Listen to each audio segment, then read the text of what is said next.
जैसे हम digital system तैयार कर रहे कि वो अगर वो कोई गलत तरीके से लेन डिसिप्लिन तोड़ता है तो फोटो आता है तो फाइन होता है, तो डर के कारण सुधरेगा। अभी वर्ली बांद्रा सी लिंक पर मुझे 2 बार फाइन की चिट्ठी आ गई। मेरी गाड़ी है मुंबई में, तो वो वहां 60 किलोमीटर की स्पीड। लोग बड़े होशियार है, जहां जहां जो लोग हैं, आरटीओ पुलिस वाले, सबका काम बराबर हिसाब से चालू है वसूली करने का। तो वो बराबर अब रोड पर वहां road bridge is design, Nashik में गया था, ब्रिज डिजाइन हुआ है 120 किलोमीटर के लिए और बोर्ड लगा दिया 60 किलोमीटर का, लगा दिए कैमरे।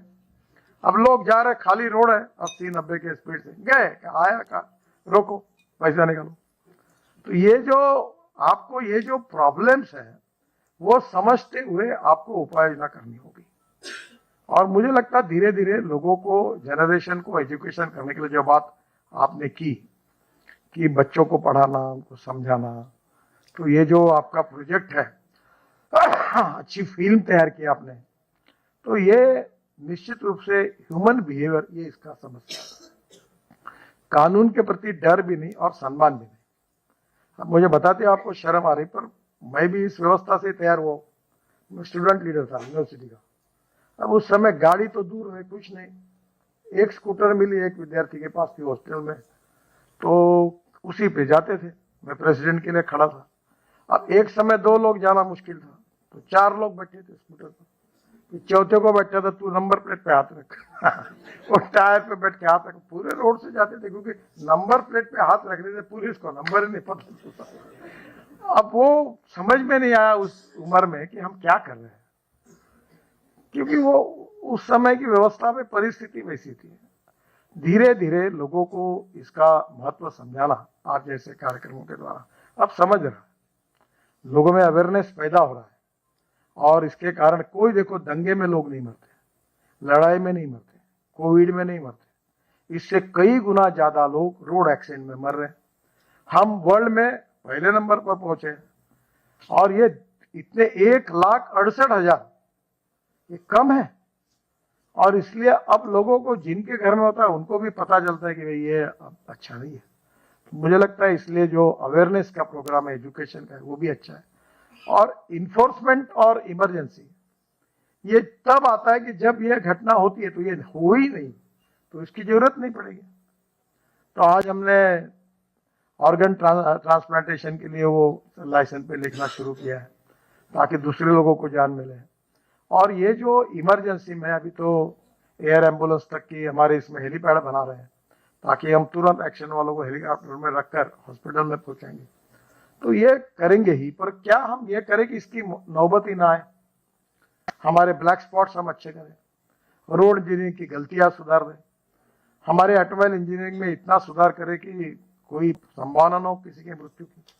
अभी बेल्ट लगाना, आप इसको समझिए कि क्या प्रॉब्लम। मैं अभी देश में इधर उधर जाता हूं, तो मुझे एयरपोर्ट में लेने के लिए 4 स्टेट की बात बताऊं, मैं चीफ मिनिस्टर आते हैं, मैं उनकी गाड़ी में बैठ जाता हूं सामने। मेरे सामने वो ड्राइवर, मैं नाम नहीं बताता आपको राज्यों का, वो एक लोहे की अमेज़न की प्लेट मिलती है, वो लगाता है। मैंने बोला, ए निकाल प्लेट यहां से। क्यों लगाता, तो किसने लाई? हाँ साहब अभी नहीं लगा। मतलब बेल्ट पीछे आदमी के बजाय चेयर को बांध के रखा था। ये मैं किसकी बात कर रहा हूँ? कॉमन मैन की नहीं, मैं चीफ मिनिस्टर की गाड़ी की बात कर रहा हूँ आपको। फिर मैंने चीफ मिनिस्टर को और ड्राइवर को बोल के बोला, ये ऐसा मत करो, ये फाइन होता है, ये गलत है आपका। और फिर वो बेल्ट निकाल कर मेरी सिक्योरिटी वाले जोड़ को मैंने निकाला, मैंने पहना, बोला तू पहन बेल्ट, और पीछे वालों के लिए भी अब आवश्यक बनाए। तो ये आप समझिए कि आपका टास्क कितना बड़ा है, क्योंकि डर भी नहीं और सम्मान भी नहीं, और चलता है। ये चलते वाला जो भानगड़ है, इसके कारण ये मैं अभी स्विट्जरलैंड में और यूरोप में, ऑस्ट्रिया में था, हम लोग रोड क्रॉस कर रहे थे, हमको देखकर वो दूर रुक गया। ये आखिर इसका संबंध, ये ह्यूमन बिहेवियर का संबंध उसके संस्कारों के साथ है, ट्रेनिंग के साथ है। और ये काम आप लोग कर रहे हैं, हमको समाज को जगाना पड़ेगा, जागरूक करना पड़ेगा, और लोगों के ह्यूमन बिहेवियर को बदलना होगा।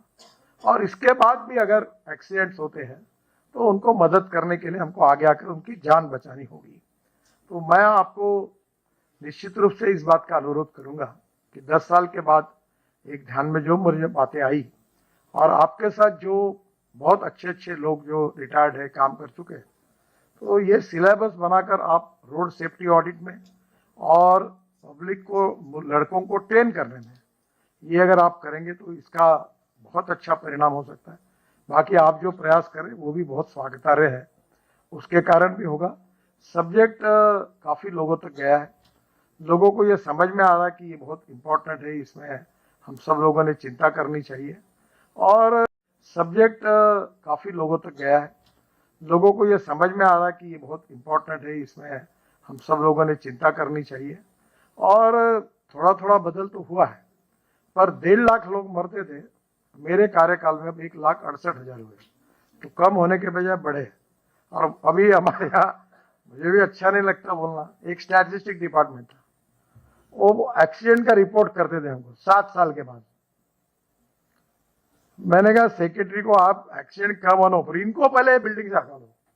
ये शर्म आती है कि जहां लोग मर रहे एक एक जगह पर, उसका रिपोर्ट आने के लिए 7 साल लगते हैं। तो अब बहुत अच्छा कार्य हमने किया है। तो प्रगति ये हुई है कि अब 1 महीने के अंदर हमको जानकारी मिलती है। अब ये 1 महीने के 24 घंटे में मिलनी चाहिए।